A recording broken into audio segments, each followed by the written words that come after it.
Dans cette vidéo, on va voir la correction de l'exercice de la série 5 électrostatique. On vous propose un champ uniforme.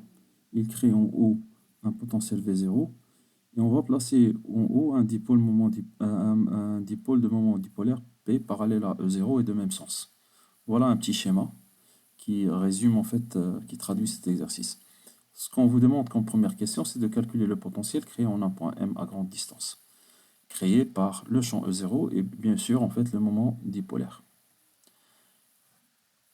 Du coup, on va écrire que le potentiel total en M est tout simplement la somme du potentiel créé par le dipôle en M plus le potentiel créé par E0 en M.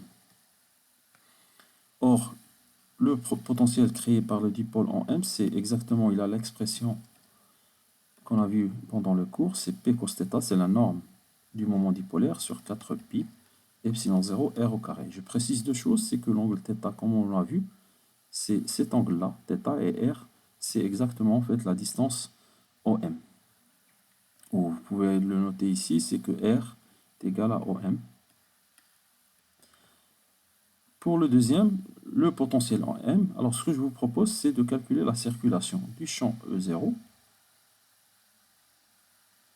entre O et M.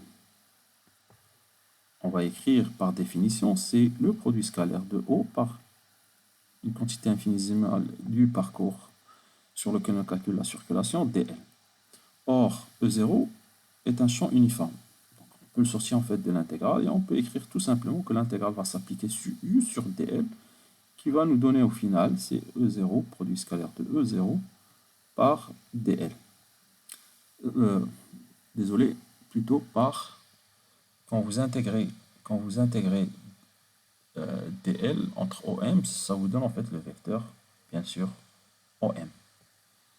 Alors, pour ne pas se perdre, si on écrit, alors si ça les axes des x, je reprécise ça, ça c'est les axes des y, si le champ E, je peux l'écrire sous forme d'une composante E0 suivant ux, selon ce choix que j'ai fait pour mes repères, et 0 suivant uy.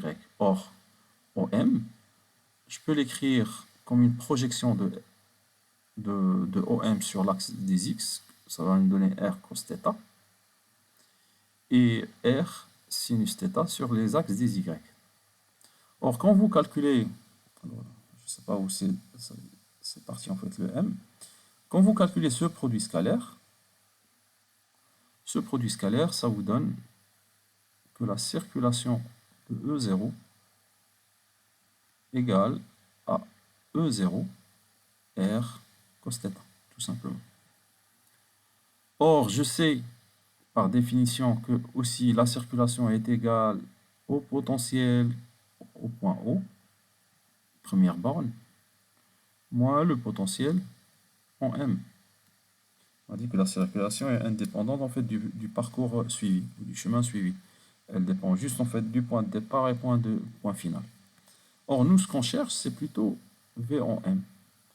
Donc, on aura V en M, le potentiel créé par E0 en M est égal à quoi? Est égal à V en O, qu'on a appelé dans l'exercice V0, moins E0 R cos θ. Et au final, le potentiel total en M, il est égal à P sur 4 pi epsilon 0 R au carré, moins E0 R, j'ai factorisé par le cosinus parce que c'est partagé entre les deux expressions, plus V0. Et c'est ça votre potentiel total. Alors pour la deuxième question, ils vous disent à partir de la question précédente, il faut déduire qu'il existe une équipotentielle sphérique dont on déterminera le rayon. Alors, la solution qu'on a ici, c'est que le potentiel est égal à ce terme. Alors, pour que ça soit une équipotentielle sphérique, alors il précise, une équipotentielle, ça veut dire que le potentiel est constant sur cette surface. La forme de cette surface est une sphère. Donc, cela se traduit. Alors, une équipotentielle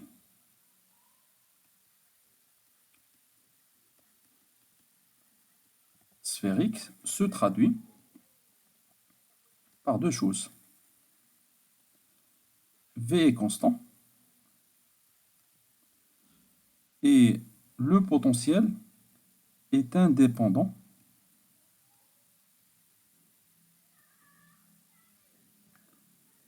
de θ. Il ne dépend que de R.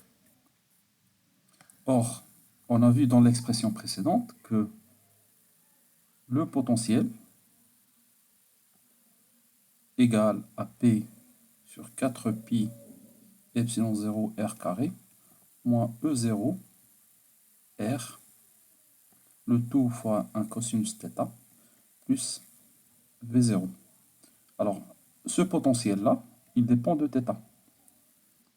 Donc, pour se débarrasser de θ, il faut impérativement que le terme P sur 4pi epsilon 0 R carré moins E0 R doit être égal à 0.